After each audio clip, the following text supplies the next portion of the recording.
Can my dad go from XL to M with walking by Halloween? Regular walking?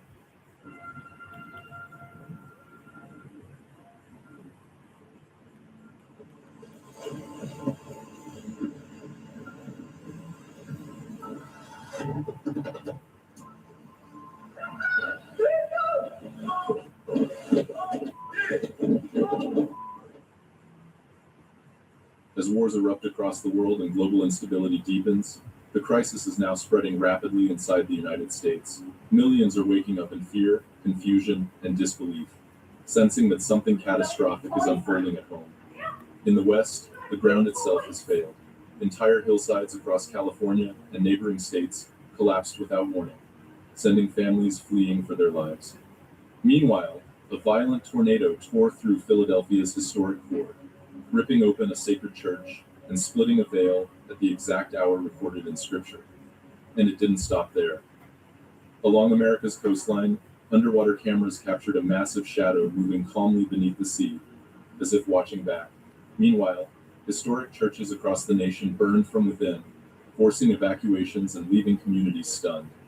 These events are not isolated. G'day, Phil. Good to see you, mate. Are these just disasters or signs of God unfolding before our eyes? Stay with us, share your thoughts in the comments, and thank you for watching and supporting the channel.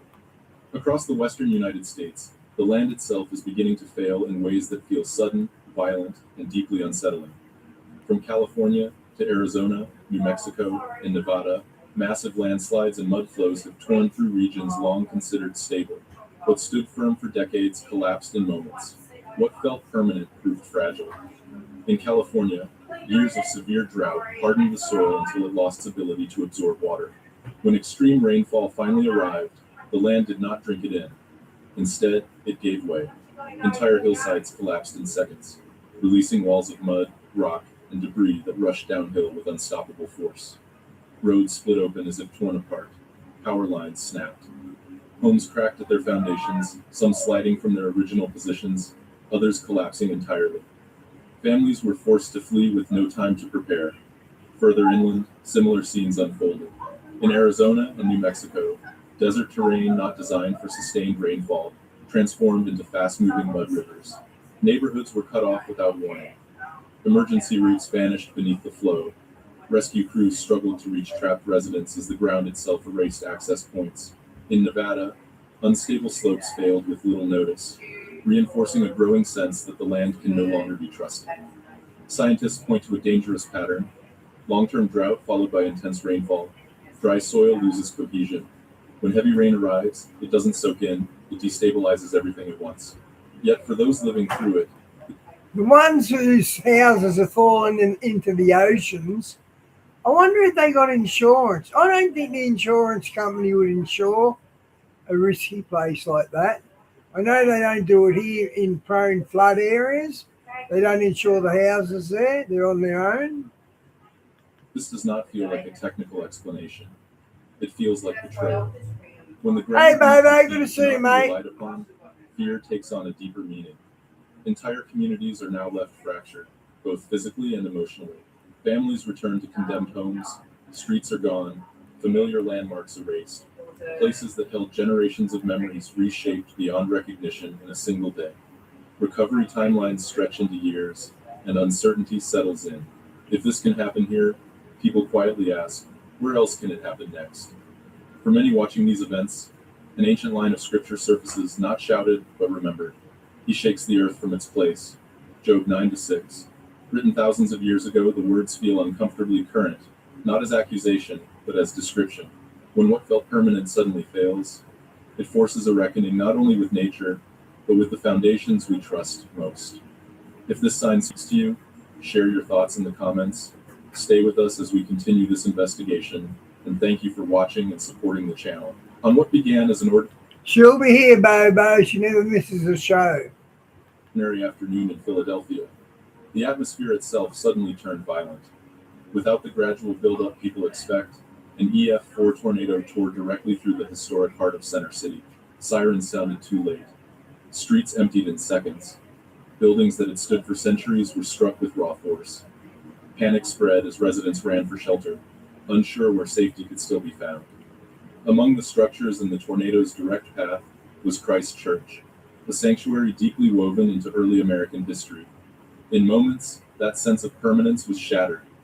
The tornado ripped through the roof and dome, tearing open the structure and exposing the sanctuary to the open sky, where stone and timber once enclosed New Zealand's Christchurch had an earthquake and leveled the city basically in 2012.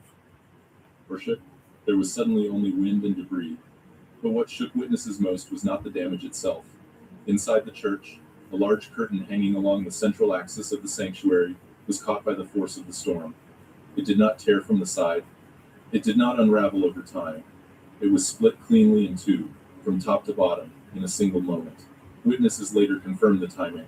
The tear occurred at exactly 3 p.m., the ninth hour, the same hour Scripture records the death of Christ. The Wow. coincidence was precise, not gradual, not incidental. In the Gospel of Matthew, a similar moment is recorded. And behold, the veil of the temple was torn in two, from top to bottom. Matthew 27-51. That tearing marked the moment the barrier between God and man was removed. It was not done by human hands. It was initiated from above. The wind itself is addressed in Scripture as well. The wind blows where it wishes. You hear its sound, but you do not know where it comes from or where it goes. John 3-8. In Philadelphia, the wind arrived without warning, with authority, crossing boundaries without asking permission. Outside, the tornado Man, you're continued gonna its see it, destructive mate. path. Trees were uprooted. Debris was hurled through streets that had known centuries of order. Emergency crews rushed in as stunned residents stood silent, struggling to process what they had witnessed. The church still stood, but it was no longer sealed. Meteorologists later spoke of wind shear, pressure systems, and rare alignments. The explanations were technical and accurate, yet they did not address the weight of the moment. And when a veil tears again, at the same hour, in the same manner, the question is unavoidable. What is being revealed? Stay with me as we continue to watch and discern what God may be revealing through these events. After weeks of powerful storms and violent ocean swells, the sea began to give back what it had long concealed. Along the coastline, divers surveying damaged seabeds and shifted terrain reported an unexpected discovery buried deep beneath layers of sediment. What they uncovered was not debris, not wreckage, and not a natural formation, but a sealed metal chest deliberately placed and carefully hidden. The object immediately raised questions. Its material and construction do not match any known Native American artifact, early European relic, or modern industrial equipment. It is not corroded in the way abandoned metal usually Nah. is. Its edges are reinforced. Its structure is symmetrical. A distinct seal suggests No, he wants Greenland to protect the Arctic. Greenland's at the brink of the Arctic, and that's why he wants Greenland. it was designed to contain or preserve something, not to decorate or display. Which is a good spot to stop Russia, like you just said. This was not something lost. It was something hidden. When examined, the metal produced a deep, hollow resonance, unlike solid machinery or scrap. Investigators described it as sounding empty but intentional, as if the chest was crafted to hold weight, sound, or meaning rather than bulk. No markings identified its origin. No records explain who placed it there or when, yet its position was precise, oriented as if meant to endure time and pressure until a specific moment. Experts noted something unsettling. The chest appeared positioned, not discarded. It was not tossed into the sea. It was placed.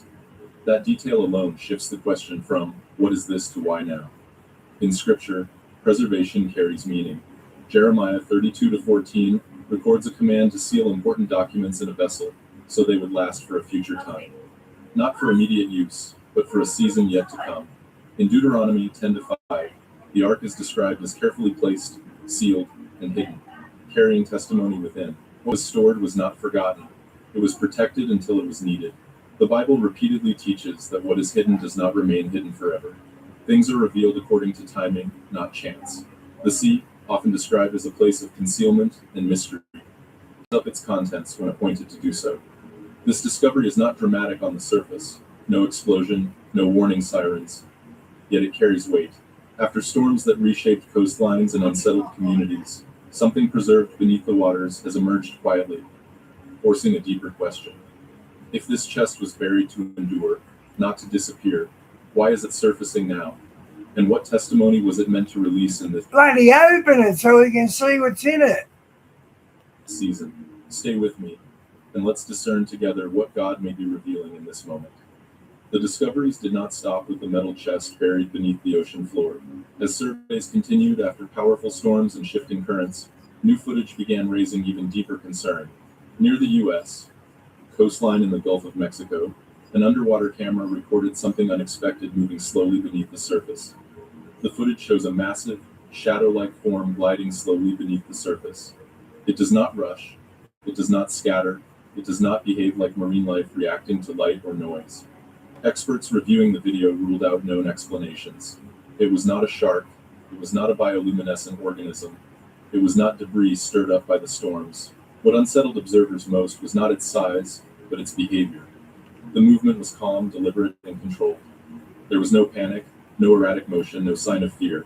The shape appeared to adjust its path slightly as it passed the camera, as if aware of being watched. Then it vanished into the deep without leaving a wake, a disturbance, or a trace. The water returned to silence. This was not I wonder what something that big lives on in the ocean. I wonder what he eats. a single anomaly. Similar shadow-like forms have been reported near offshore oil rigs, research vessels, and major shipping lanes over recent years. Though recorded in different locations and by different equipment, the accounts share the same unsettling details. The presence is described as immense, moving without sound, Okay, Andrew, that makes sense. and advancing with intent rather than instinct. And notably, these sightings often follow powerful storms after the seabed has shifted, after layers long undisturbed have been displaced, after the ocean has been stirred from below. It is in these moments, when what was hidden is unsettled, that something else appears to move. The ocean is still one of the least explored places on Earth. Humanity has mapped only a fraction of its depths. Vast regions remain concealed, untouched, and unknown. Yet in Scripture, the sea is never described as empty. It is portrayed as a place of restraint, depth, and waiting. In Revelation 13:1, John writes, "I saw a beast coming up out of the sea." In biblical language, the sea represents the deep abyss, a realm where forces are held back until an appointed time.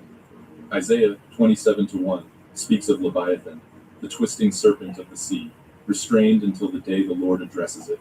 These passages are not written to provoke fear, but to signal awareness and timing. After the storms, after the shaking, after the uncovering, is the ocean trying to tell us something? Not about the creature itself, but about boundaries, restraint, and the limits of human certainty. Stay with me as we continue to watch these signs and discern what God is calling our attention to. After what was uncovered beneath the ocean, attention turned back to land, and this time to fire. Across the United States, multiple historic churches began to burn without warning. The incidents did not follow storms. There was no lightning, no confirmed arson, no. No, he's not going to attack Russia.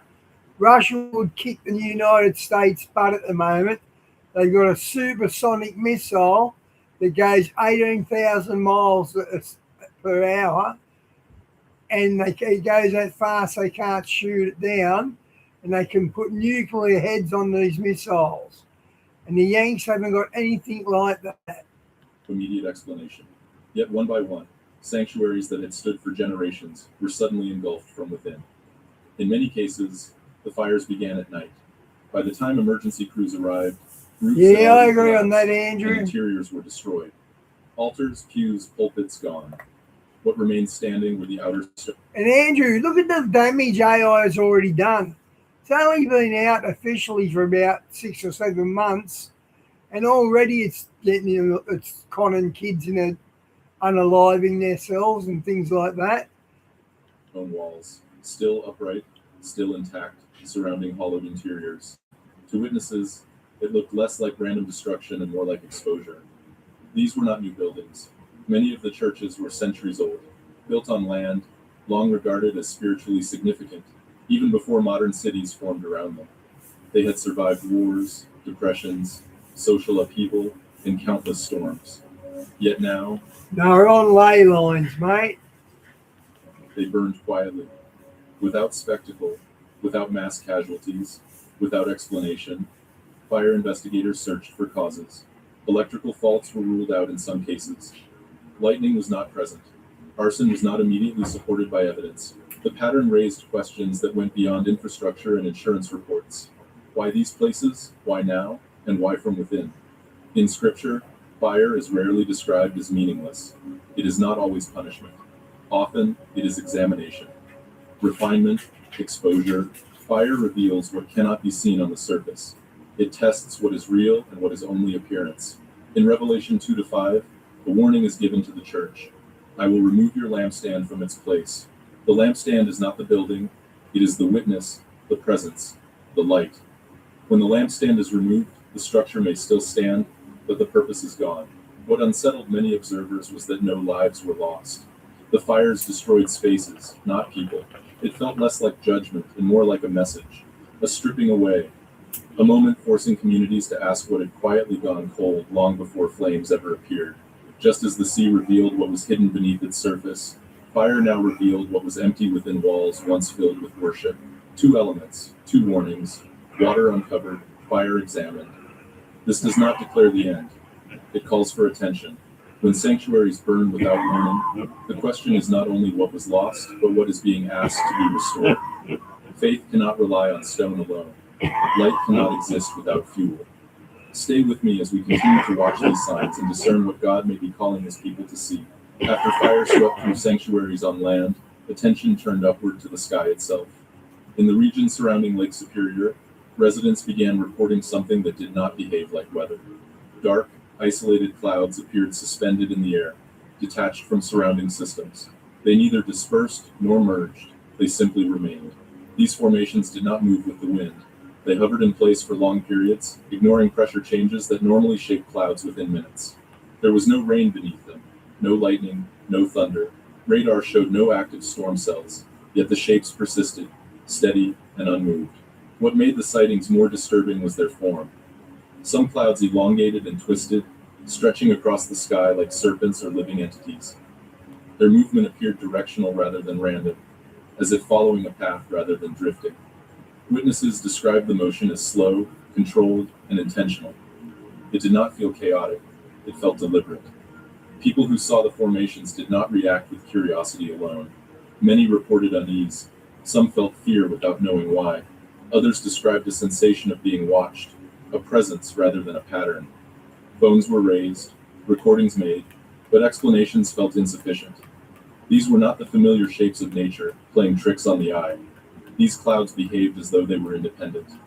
Meteorologists attempted to classify the phenomenon as rare, atmospheric layering, or optical illusion. Yet the lack of wind influence, the absence of storms, and the duration of the formations left gaps in every explanation. Weather is dynamic. These shapes were not. In Scripture, the air and heavens are not neutral spaces. Ephesians 6:12 states, "For our struggle is not against flesh and blood, but against the spiritual forces of evil in the heavenly realms." The verse does not speak of ground or sea, but of realms above, spaces unseen, yet active. Isaiah 34:4 adds another image. All the host of heaven shall be dissolved, and the skies rolled up like a scroll. It describes a moment when the heavens themselves change form, no longer behaving as expected, no longer remaining hidden. If the land is failing, the sea is stirring, and now the sky itself begins to form shapes that resemble life, the pattern becomes harder to dismiss. Creation is not acting randomly, it is reacting. This sign does not claim that the air has become alive. It asks a question that cannot be ignored. If air is only gas, why is it beginning to take the shape of life? Stay with me as we continue to watch these signs and discern what God may be revealing through them. Before the storm ever arrived, something unusual was already happening in the sky. In the region surrounding Great Salt Lake, residents began noticing massive flocks of birds gathering in numbers far larger than normal. At first glance, it looked like a familiar natural event, but as people stopped to watch, it became clear this was something different. Thousands of birds moved together with perfect synchronization. There were no collisions, no delays, no confusion. When the flock changed direction, it happened instantly, as if the entire group shared a single command. No bird appeared to lead, no signal could be seen, yet every movement was precise. As the flock expanded and contracted, it formed geometric waves, spirals, and shifting patterns across the sky. The shapes appeared organized, almost intentional, like living diagrams drawn in motion. Witnesses described the sight as mesmerizing, but also unsettling. It did not feel chaotic or instinctive. It felt controlled. These events did not occur randomly. They intensified in the hours and days leading up to major weather shifts in the region. Strong winds, temperature drops, and environmental instability followed soon after. Locals began connecting the timing. Before the storm reached the land, life in the air had already responded. Scientists explain murmurations as a survival behavior, a way for birds to confuse predators and conserve energy. The explanation is valid, yet it does not fully account for the speed, precision, and scale observed in these events. Instinct alone struggles to explain how thousands of individuals can move as one without visible communication. In Scripture, animals are not silent observers. Job 12 to 7-8 says, "Ask the animals, and they will teach you, or the birds in the sky, and they will tell you." The verse suggests that creation responds to changes long before life senses what is coming. Ecclesiastes 3:1 reminds us, "To everything there is a season, and a time for every purpose under heaven, movement before transition, preparation before impact, response before consequence." Throughout the Bible, coordinated movement often precedes change. When nature begins to act in unison, it signals a shift already underway. Not panic, but alignment. Not fear, but awareness. Is this instinct or guidance from something unseen? Stay with me as we continue to watch these signs and seek what God is revealing in this hour. In California, the skies themselves are becoming part of the mystery. I usually do, Bobo. Usually I don't worry about thumbs up, but you got it going, so I do appreciate it. But when you say thumbs up, we get about 5 or 6 thumbs up by the end of the stream. So that's better than 1 or 2. Over recent months, multiple witnesses have reported objects moving through restricted airspace in ways that defy known physics and known technology. These are not distant lights or blurry shapes. They are clear, structured forms, captured on cameras and observed by trained eyes. Some of the objects appear as metallic cubes, moving in perfectly straight lines. No wobble, no rotation, no sound. They do not glide like aircraft or drift like balloons. They do not bank, turn, or adjust course. They move with precision, as if guided by a system beyond conventional propulsion. Others appear as rope-like or filament-shaped forms, descending slowly from high altitude. These objects rotate steadily as they fall, yet they do not behave like debris. They do not accelerate under gravity the way normal objects should. They seem unaffected by air resistance, descending too calmly, too evenly, to fit any known explanation. Investigators and aviation experts have ruled out drones, weather balloons, satellites, and space debris. Radar data often shows nothing at all. No heat signature, no propulsion system, no control surfaces. The objects appear briefly, perform their movement, and vanish without leaving a trace. What unsettles officials most is where these sightings occur. Many are reported near restricted airspace, military zones, or sensitive infrastructure. Yet they do not match any classified or experimental technology currently acknowledged. No agency has claimed responsibility. No explanation has closed the case. For the public, the effect is growing unease. These are not chaotic sightings. They are controlled, intentional, ordered. And that raises a deeper question. If these objects are not human and not natural, then what order do they belong to? In the book of Ezekiel, a vision is recorded of something seen in the heavens that defied earthly understanding. The appearance of the wheels was like gleaming metal. The description speaks of structured movement, precision, and forms that do not obey the limitations of the natural world. In the Gospel of Luke, another warning is given. There will be fearful sights and great signs from heaven. Not vague symbols, but visible events that provoke fear, questioning, and awe. These sightings do not declare an ending, but they do signal disruption. They suggest that the boundary between what we understand and what we do not is being pressed. Throughout Scripture, signs in the heavens are not meant to entertain. They are meant to awaken, to remind humanity that not all power is earthly and not all authority is visible. California's skies are quiet, but quiet does not mean empty. Stay with me as we continue to watch these signs and discern what God may be revealing through them. Share your thoughts in the comments, and thank you for supporting the channel as this investigation continues. What is emerging across the United States is no longer a collection of isolated events. When viewed together, these signs form a pattern that is difficult to ignore. The land fails, the sea reveals, fire exposes. The sky behaves unnaturally. Life itself moves in coordinated response. And above it all, the heavens display things that do not fit within known limits. Across the west, the ground no longer holds. Soil once trusted collapses without warning. Scripture reminds us in Job 9-6 that God shakes the earth from its place. This shaking is not merely geological, it is a disruption of assumed stability. What people relied on is proving fragile. In the east, a veil is torn in the very heart of American history. Wind moves with precision, not randomness, echoing Matthew 27-51, when the temple veil was torn from top to bottom. Scripture shows that when God reveals something, it is often the covering that goes first. From beneath the sea, what was concealed begins to surface. The Bible repeatedly describes the sea as a place of restraint, depth, and waiting. Revelation 13-1 and Isaiah 27-1 both speak of the sea releasing what has been held back at appointed times.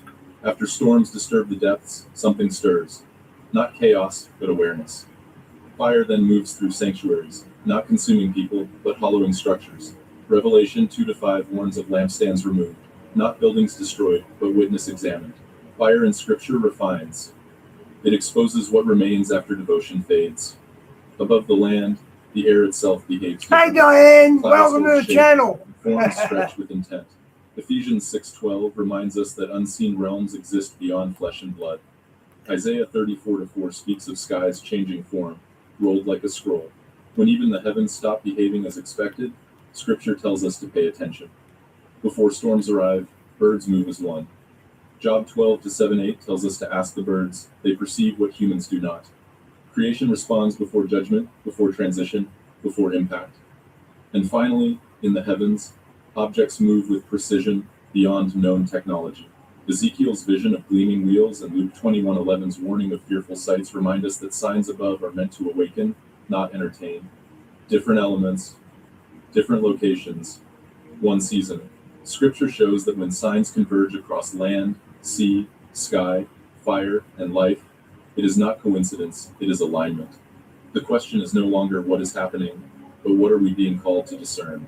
As these signs continue to converge, many are asking the same question in quiet moments, not out of panic, but out of recognition. Is God drawing near? The Bible is clear that before major divine intervention, God does not arrive in silence. He speaks first through creation, through disruption, through patterns that repeat across land, sea, and sky. Scripture never tells us to guess the day or the hour, but it does command us to watch. Jesus himself said in Luke 21:28, "When these things begin to take place, stand up and lift up your heads, because your redemption is drawing near." Notice the wording, when these things begin, not when they end, not when they peak, but when they start to align. The shaking of the ground, the stirring of the sea, the fire testing sanctuaries, the skies forming unfamiliar signs, these are not random disasters stacked together by chance. In Scripture, creation reacts when God is preparing to act. Romans 8:22 tells us that the whole creation has been groaning as in the pains of childbirth. Groaning is not destruction, it is anticipation. Throughout the Bible, God warns before he moves. Noah was warned before the flood. Egypt received signs before judgment. Israel was guided by signs before transition. Even the tearing of the temple veil was not silent, it was visible, undeniable, and timed. This moment does not demand fear. It demands discernment. It is not a call to run, it is a call to return, to examine foundations, to awaken faith that may have grown quiet. Revelation 3:3 says, "If you do not wake up, I will come like a thief, not to harm, but to surprise those who stop watching." If God is speaking through these signs, then the question is not whether he is coming, but whether we are listening. This channel exists not to declare dates, but to sound a watchman's call to observe, to connect, and to ask the questions Scripture tells us to ask. If this message stirred something in you, share your thoughts in the comments. Join the conversation. Your insight matters. And from the heart, thank you for watching, for staying alert, and for walking this journey with us. It would really feel like the end of the world. It started as just another routine check at Yellowstone's Norris Geyser Basin, but this time they found This is something. the color up when it's The too spot big. that had always been nothing more than a flat, forgettable stretch of earth had transformed overnight into a round hole, almost 13 feet wide, filled with Just close your strange, window, milky, babe. light Cooler blue in water. here. I didn't realize Some it was wondered if it open. was the sign that the Yellowstone supervolcano Oh, was ready it's to hot erupt, air, isn't it? signs of a violent Yeah. eruption. Very According quiet. to the U.S. Geological Survey, A true supervolcano event wouldn't just affect the region around the park, I'll give it him would send full on shockwaves across the attention of entire Sabo when planet. I hang up. The first areas to feel the impact would be Wyoming, Idaho, and Montana, where pyroclastic flows those terrifying surges of superheated gas, Is the cat following Lisa hummus, too? and broken chunks of lava would sweep across the land and level everything in their path. Places farther away wouldn't escape the danger either. They would be buried in falling ash, thick enough to choke anyone who breathed it in, and heavy enough to crush crops, buildings, and anything that couldn't carry the weight. When geologists inspected the site, they found rocks thrown in every direction, some as big as a human head, all of them coated in gray mud that matched the walls of the newly formed spring. It looked as if the ground had burst open in a sudden, violent blast. When they checked satellite images, the mystery deepened. In December 2024, the ground looked completely normal. By early January, a small dip appeared, and by mid-February, a full water-filled crater had formed. Even stranger, the sensors that usually detect major hydrothermal explosions stayed silent the entire time. This wasn't the result of one massive explosion, but a series of small, repeated bursts, little blasts that first tossed out rocks, then mud, and I saw on YouTube this morning some lady got shot to death by the ICE agents. I'm not sure how true it is, but if that's true, with all the amount of people they've deported, that's only one. That's a pretty low statistic. Because I thought they'd get much more than this from the men, but it seems the women are the ones having a go. slowly carved the pit that now held mineral-rich blue water. You know, anything involving sudden pressure release at Yellowstone makes people think of worst-case scenarios. To understand why, you have to know what lies beneath Yellowstone. The place may look peaceful on the surface, with its geysers, hot springs, and colorful basins, but underground, it's one of the most intense volcanic systems on Earth. Supervolcanoes don't look like the classic cone-shaped mountains we picture. Most of the time, they don't even have a cone at all. They're huge collapsed basins. Calderas formed when enormous magma chambers emptied in past eruptions. These hotspots can launch supereruptions, capable of blasting more than 240 cubic miles of ash and molten rock into the sky. Imagine filling the entire Grand Canyon 4 times over. That's the scale we're talking about. Deep underground, massive pools of magma rise toward the surface, but can't quite break through the crust. As more magma gathers, the pressure builds like a sealed pressure cooker. And when that pressure reaches its limit, everything gives way at once. Back in 2015, researchers from the University of Utah discovered not just one, but 2 enormous magma reservoirs beneath Yellowstone. Together, they hold enough molten material to fill the Grand Canyon 11 times. That much magma is constantly pushing upward, which is why the ground at Yellowstone slowly rises each year just an inch or 2, but enough to remind scientists that things down there are still very much alive. And the Earth has been restless lately. In March 2023 alone, Yellowstone recorded 354 earthquakes, including a swarm of more than 100 small quakes. Most were tiny, and experts reassure everyone that this isn't a sign of an imminent eruption. Volcanoes don't operate on human timelines. Just because Yellowstone hasn't erupted in a long time doesn't mean it's overdue. But scientists still keep a close eye on every tremor, every temperature shift, and every inch of rising ground, simply because they know what this volcano is capable of. The hotspot beneath Yellowstone has been active for 17 million years, leaving behind a long chain of ancient volcanoes now buried under layers of lava and sediment. In the last 2.1 million years alone, Yellowstone released 3 enormous eruptions, events so powerful they reshaped entire. I wonder what Indian tribe had the land of Yellowstone. You know how they all had their own land? I wonder who owned Yellowstone. Landscapes. Pyroclastic flows raced for miles, blanketing the region in thick layers of ash and molten debris. When the magma chambers emptied, the ground above collapsed, forming the massive calderas that define the park today. And even after those explosions, Yellowstone kept producing huge rhyolite lava flows for thousands of years. Standing at Madison Junction, you can actually see the cliffs left behind by one of those ancient eruptions, the Lava Creek Tuff event from 640,000 years ago, along with the hardened flows that now stretch across the caldera floor. So, is whether anything like that could happen again.